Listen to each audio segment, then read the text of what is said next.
welcome back to Creative Pet Keeping. My name is Kasha. I am your host, and usually I don't film this late, so some of my tanks are gonna turn off. I don't know if during this video they're gonna start turning off.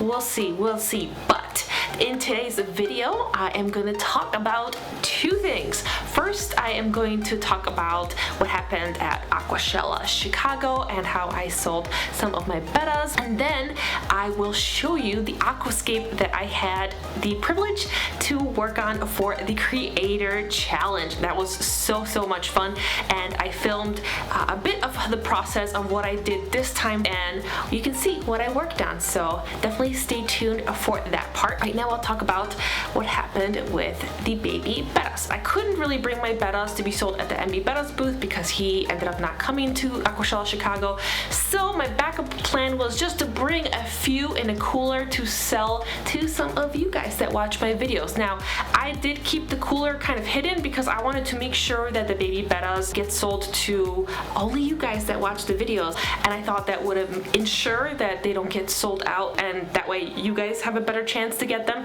So that worked out pretty well. I know some of you guys were really worried because you didn't see any bettas anywhere, and you were like, do you still have some? And I was like, yes, I do. So thank you for coming up to me and asking me. I really appreciated meeting you. It was so much fun, and this time I did something I've never done before. Is I actually got to take some of the pictures of you guys that purchased my baby bettas. So I'm gonna start showing them over here on the side, and I thought that was really cool because I have a really bad memory and I'm bad at remembering faces and names. So I thought maybe that would help. So yes, I'm very happy that you guys came to hang out with me, and before I ramble too much about that, I think we will kind of segue into the aquascaping contest. So without further ado, let's get started. I always don't know what to do, so I'm just gonna disappear. Woo!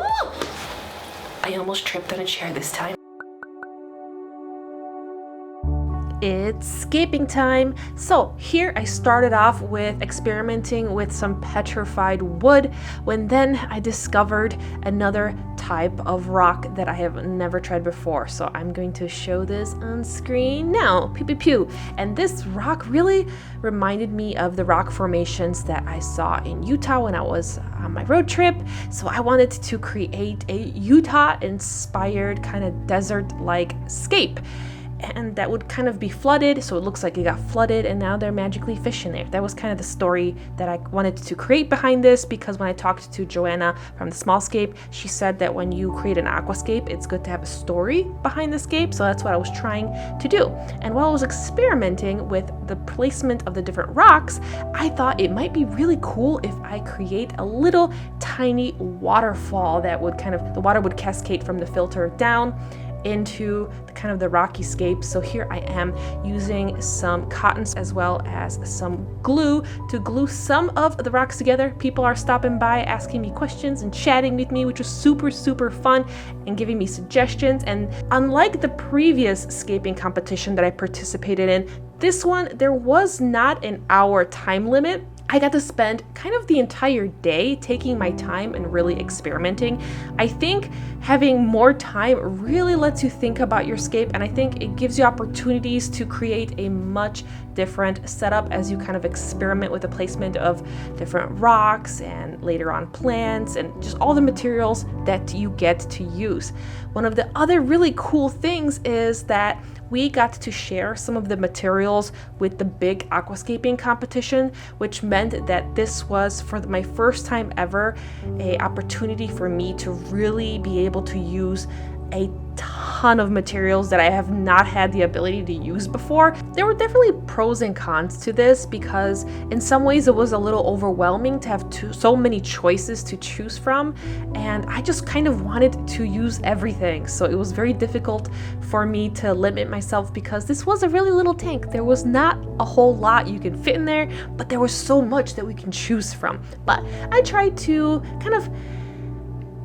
reach a balance in the middle where I get to really have fun and experiment and play with a setup that I've never attempted before, but also try to keep myself from kind of going too crazy and overdoing it at the same time. because I am still a beginner aquascaper, I would love to get feedback and suggestions from some of you that are much more experienced aquascapers. I think that is the best way for me to improve and grow and just become better at what I'm doing. So as you watch this, please feel free to let me know if I'm doing something wrong, or if maybe I did a good job at something, maybe I could have done something differently. I would really like to know what your opinions are of this little scape as I kind of work on it. So here I started to add some of the plants. I also filled up a little bit of water at the bottom so it was easier to plant the plants, and I used a lot of these tall, I guess, hair grass, I think it was. I don't remember the names of the plants that I used because once again we had a huge selection of plants. It was just overwhelming the amount of plants we could choose from. So I kind of picked a few from different types of varieties, and I tried to kind of fill up the scape but not crowd it, and I tried to pick plants to the best of my ability, although I was not really familiar with a lot of the plant species. Looking back, I should have, because all the plants are labeled, I should have just took the time to Google all the plants so I can get more familiar with them and make better choices. That being said, I had so much fun working on this scape. I really wanted to challenge myself to do something really different, because my problem is I tend to get stuck in doing very familiar, similar scapes, at least in my own fish tanks, over and over again, and it's very easy for me just to get kind of stuck in a comfortable something, I guess, in a comfortable, familiar way to do things. There we go, that makes sense. So this time I wanted to try something completely different, and I thought it was really cool. Now here I am filling up the tank, and then I had a really great suggestion to use the filter in the back because the water was gently cascading down the waterfall, which made filling up the tank much easier, and it allowed me to kind of experiment and test the waterfall just to make sure that it works. Now, because I was multitasking when I was working on this scape, because I was also talking to a lot of people as well as selling my baby bettas, so I was walking away a lot. I was also participating in events.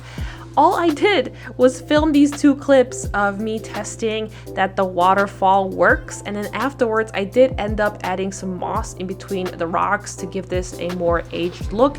And then the next day I ended up adding some Endler live bears for my own fish room that I bred for the completed scape. So I don't have any video or photos of the completed scape except one photo of the person that won my tank, because each tank got to be bid on, and I think the money from the bids ended up going to charity, which was really cool. So here is the person who ended up getting my tank and what the tank looked like, and there's also some footage on Primetime Aquatics channel if you want to check out my scape.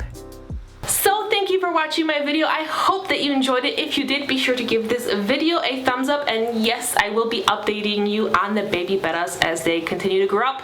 They're over there, they're doing really well, and although I won't be making updates every week on them anymore, I probably will do at least 2 updates a month, so you will still get to see how they grow up and how they are doing, and I will be including other fish keeping videos kind of to switch things up as well. So that's kind of my little update thingy. I don't know what else to say. So I hope you have a nice day. Thank you for hanging out with me. Thank you for coming out to AquaShella to meet me, because I think it's really cool that I got to meet you. And on that note, I'm gonna scurry away before it gets super dark. Bye! Bonus video time for the people that stayed towards the end. So as I was walking around AquaShella the last day, I'm kind of panic filming a little bit because I forgot to film AquaShella in general. I realized that one of the people that purchased my baby bettas had a really clever idea to keep my baby betta warm, and that was to have it hang out in the flower horn competition tank, which was nice and heated. The funny thing about that is the flower horn kept looking at my little baby betta like, hello, did you bring me a snack? I would like to munch on this. But alas, my baby betta was not a flower horn snack. They were just temporary neighbors. And then I got to play with this little flower horn right here. They're very sassy. They're such interesting little fish. So little bonus footage of me just remembering how to YouTube. But you know, the AquaShella is such a fun event, but it was so tiresome, so you can't blame me for just becoming a potato and forgetting to film sometimes. But that being said, now the video will end. Pew pew!